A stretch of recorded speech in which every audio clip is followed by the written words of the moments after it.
এবার কলকাতার ধর্মতলায় এআইএমআইএম এর বিক্ষোভ।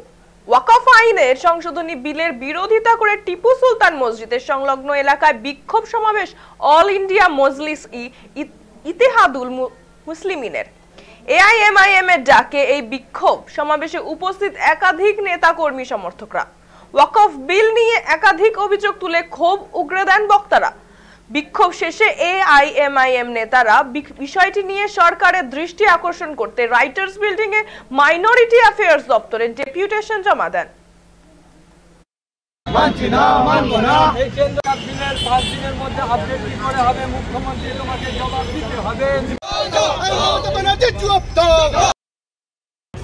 পার্লামেন্টের বিল এসেছিল ওয়াকফ বোর্ড বিল, মমতা বন্দ্যোপাধ্যায় বলছিল এখানে ওয়াকফ বোর্ড কিছু নেই, ওয়াকফ বিল এখানে কিছু নেই, তখন অ্যাক্ট হয়ে গেছে তৈরি।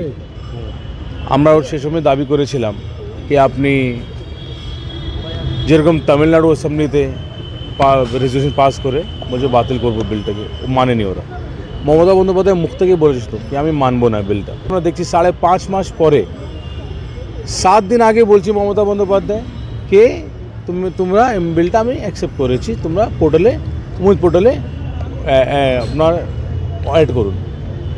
তার মধ্যে 2 দিন শনিবার রবিবার, 5 দিন মধ্যে কি করে হবে? আমরা এখানে প্রোটেস্ট করব, আমাদের কথা রাখবো, তারপরে আমরা মাল্টি মিনিস্টার আছে ওনাকে গিয়ে আমরা আমাদের ডেপুটেশন দিব।